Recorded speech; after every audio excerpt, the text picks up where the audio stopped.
Selamat malam Pak, perkenalkan nama saya Dewita Trimohana, NIM 1803030010, kelas Sosiologi A semester 6, dosen wali Ibu Hildegardis MI Nahak Esos MSI. Di sini saya mereview buku ke-6, yaitu yang pertama bab 1, Perjuangan Anti Kolonial dan Hak untuk Penentuan Nasib Sendiri.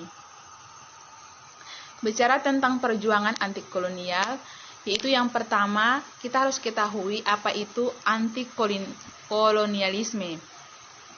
Yang pertama, anti kolonialisme adalah anti penjajah atau menentang keras dan berusaha semaksimal mungkin untuk melawan penjajah. Di sini anti kolonialisme atau di tengah gerakan anti kolonial tahun 1950-an, Kwame Nkrumah de politisi nasionalis yang menjadi Perdana Menteri pertama yang independen menguraikan prinsip kunci dari kampanye anti kolonial, menolak adanya gagasan dekolonisasi bertahap bergantung pada negaranya, kesiapan untuk pemerintahan sendiri, adanya politik kemerdekaan dari pemerintah Inggris. Dia mendesak rekan senegaranya dan wanita, yaitu cari dulu kerajaan politik dan semua hal lainnya akan ditambahkan kepadamu. Di sini yang pertama rujukannya adalah perintah Alkitabiah dalam Matius 6 ayat 33, yaitu carilah dahulu kerajaan Allah dan kebenarannya dan semua akan ditambahkan kepadamu. Adanya kebebasan politik.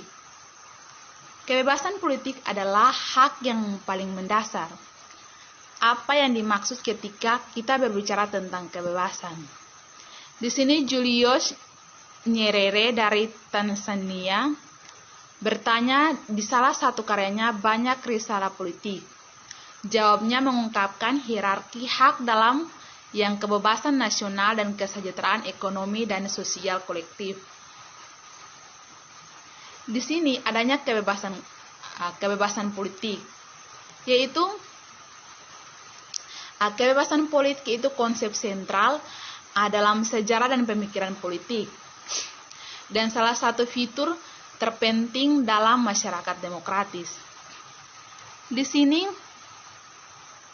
kesejahteraan ekonomi dan sosial kolektif lebih diutamakan daripada kebebasan sipil individu. Dia menyatakan pertama, kebebasan nasionalis, artinya kemampuan warga Tanzania menentukan masa depan mereka sendiri dan mengatur diri mereka sendiri tanpa campur tangan dari non-Tanzania. Kedua, kebebasan dari kelaparan, penyakit, dan kemiskinan. Yang berikut itu titik balik dan momen terobosan. Beasiswa hak asasi manusia telah dikritik karena terobsesi dengan gagasan momen terobosan dan kurang memperhatikan adanya sejarah proses dan tren dari waktu ke waktu. Ada perdebatan penting mengikuti hak asasi manusia, silsilah dan asal intelektual dan politik hak sebagai gagasan, wacana dan gerakan. Sejarah HAM transnasional telah menunjukkan bahwa HAM merupakan wacana dan gerakan telah memfasilitasi perubahan progresif. Tetapi mereka juga punya dioperasikan secara historis untuk melindungi kekuasaan dan menopang struktur ide hegemoni logis, budaya, dan ekonomi politik. Yang berikut yaitu menempatkan perjuangan anti kolonial. Di sini kita ketahui bahwa dari awal adanya anti kolonial. Kita ketahui bahwa anti kolonial yaitu anti penjajah atau menentang keras adanya yang berusaha semaksimal mungkin untuk melawan rakyat. Di sini pada sejarah Afrika diperlakukan sebagai catatan kaki dalam hak asasi manusia sebagai global cerita, mendapatkan lebih banyak perhatian dan historiografi yang sedang berkembang. Namun menilai tempat antikolonialisme di dunia manusia, cerita tentang hak terus dipersulit oleh dua faktor. Yang pertama, harus lakukan dengan dominasi atau pemahaman hegemonik eurosentris hak asasi manusia yang mendasari sebagian besar historiografi hak asasi manusia. Yang kedua berkaitan dengan sumber dan metode yang disukai oleh sejarawan membangun sejarah hak asasi manusia. Hak asasi manusia mencangkup seperangkat nilai-nilai yang paling penting secara historis adalah gagasan tentang martabat manusia, kebebasan dan kesetaraan. Yang berikut, kolonial batas dari universal atau hak asasi manusia. Bicara tentang hak asasi manusia, yaitu sebuah konsep hukum yang normatif yang menyatukan bahwa manusia memiliki hak yang melekat pada dirinya karena ia adalah seorang manusia. Hak asasi manusia berada pada semua manusia yang ada di muka bumi. Adanya kebebasan untuk melakukan segala sesuatu yang mereka inginkan. Di sini hak asasi manusia yaitu secara konseptual hak asasi manusia dapat dilandaskan pada keyakinan bahwa hak tersebut adalah anugerah secara alamiah. Jadi hak asasi manusia berlaku kapanpun dan kepada siapapun, dan juga sehingga sifatnya secara universal. Di sini yang berikut, dekolonialisasi Perserikatan Bangsa-Bangsa, antikolonialisme dan hak asasi manusia di Kekaisaran Prancis, hak manusia dan negara kolonial Prancis. Hubungan antara antikolonialisme dan hak asasi manusia global norma secara Perang Dunia Kedua menimbulkan teka-teki bagi sejarawan Kekaisaran Prancis. Satu prinsip penentuan nasib sendiri saat diproklamasikan dalam Piagam PBB tidak termasuk dalam Deklarasi Universal Hak Asasi Manusia. Yang berikut, di antara penutur bahasa Inggris, hak asasi manusia memiliki tanda karakter internasionalis. Jarang diucapkan sebelum kemunculannya di Piagam PBB.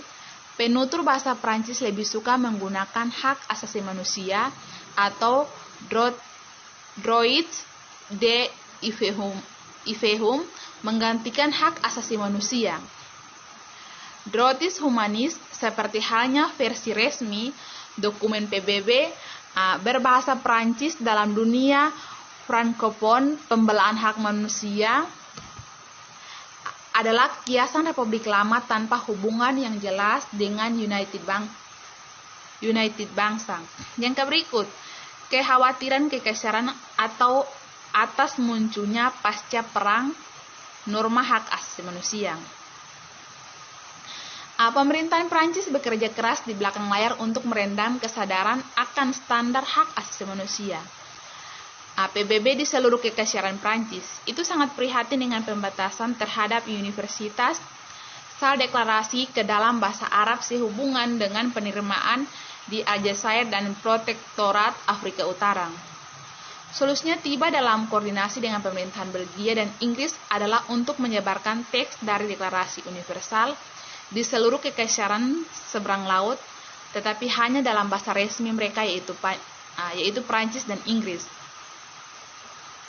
Yang berikut, menurut Rencassin, delegasi Prancis untuk Human Komisi Hak tidak mungkin untuk segera dan mempengaruhi menjamin hak-hak anggota negara bagian. Pembukaan konstitusional menjamin hak-hak seperti persamaan laki-laki dan perempuan, adanya semacam kesetaraan gender, dan hak untuk bekerja itu dalam pandangan Cassin hanya dapat direalisasikan secara progresif dan uni Prancis.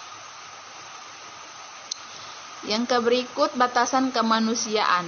Pada bulan Juni 1958 pada puncak perang Aljazair, Prancis, majalah bulanan Palang Merah yang melekat pada acara yang sedang berlangsung pada organisasi kemanusiaan Tionghoa di Aljazair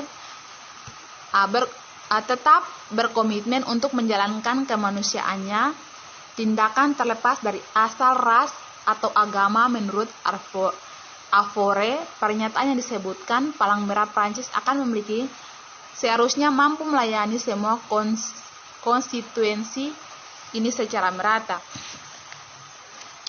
Yang berikut aksi Palang Merah Prancis selama periode kolonial. Di sini bicara tentang Palang Merah, yaitu Palang Merah adalah sebuah organisasi perhimpunan nasional di Indonesia yang bergerak dalam bidang sosial kemanusiaan. Di sini menurut peraturan setiap negara hanya diperbolehkan satu masyarakat nasional. Hal ini menimbulkan tantangan dan teka-teki moral bagi banyak orang kerajaan. Di satu sisi, masyarakat nasional mengisyaratkan negara itu berpegang pada prinsip-prinsip kemanusiaan. Di sisi lain, sangat logis dan sifat kekaisaran sering bertentangan dengan klaim universalis kemanusiaan. Yang berikut yaitu hubungan hak adat dan manusia. Untuk tetap menjadi orang India dan juga orang Amerika, akan ada demokrasi prinsip dan hak asasi manusia di dunia yang bebas. Pemukim kolonialisme, perampasan dan hukum. Aktivis pribumi Amerika yang dialamatkan oleh Dosair telah berkumpul untuk menentang apa yang mereka dianggap sebagai serangan terhadap dasar hukum dan politik dan hak dan identitas kolektif mereka. Mereka memasang argumen moral yang sangat efektif tentang hak mereka untuk hidup sebagai masyarakat adat pada tahun 1960-an. Di sini hak asasi manusia dan hak adat istiadat tidak terlepas dari kehidupan manusia, kehidupan bermasyarakat baik di negara maju ataupun di negara berkembang. Di sini yang berikut penyelesaian pasca perang atau asimilasi dan persamaan hak. Pergeseran demokratis mendorong beberapa konflik baru seputar masyarakat adat hak pada tahun 1960-an dan juga 1970-an. Pada pertengahan abad ke-20, penduduk asli populasi meningkat secara signifikan dan mengalami ledakan angka kelahiran. Yang berikut mengistimewakan perang dingin atau dekolonialisasi, penekanan Amerika Serikat pada hak politik. Mary Ann Hayes. Di sini adanya perang dingin yang terjadi atas dekolonialisasi. Bicara tentang perang dingin yaitu sebutan bagi suatu periode yang terjadinya ketegangan politik dan militer antara dunia barat yang dipimpin oleh Amerika Serikat. Di sini Deklarasi Universal Hak Asasi Manusia atau UDHR disetujui oleh Sidang Umum PBB pada Desember 1948, memajukan revolusioner gagasan bahwa semua manusia berhak atas hak-hak dasar yang sama atau kurang dari status politik.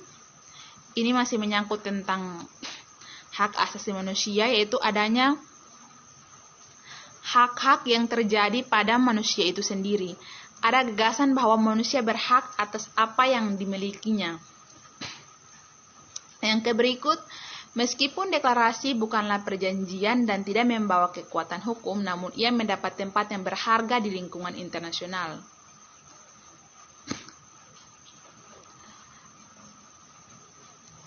Libanon Charles Malik yang menjabat sebagai anggota Hak Asasi Manusia PBB Komisi pada tahun 1948 mengetahui Komite Ketiga Majelis yang bertanggung jawab atas masalah sosial, budaya, dan kemanusiaan yang disebut deklarasi. Dokumen dengan urutan kepentingan pertama,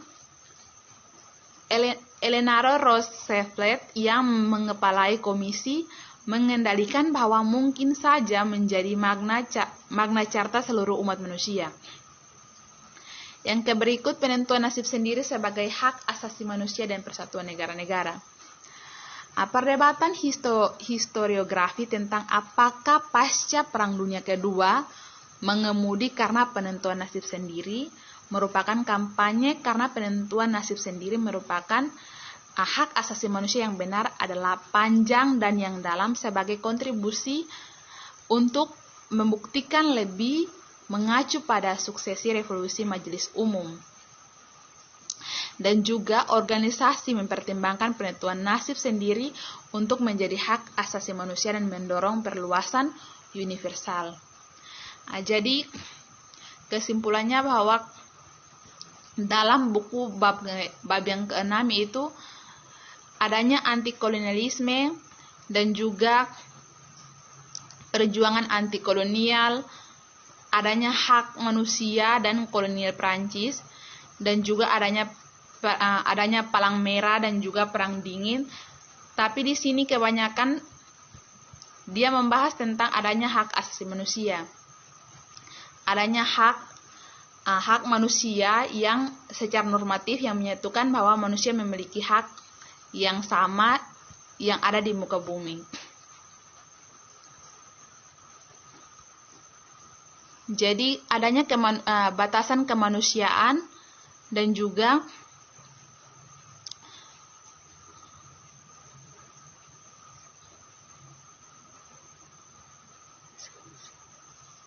adanya Deklarasi Universal Hak Asasi Manusia atau disebut dengan UDHR. Terima kasih.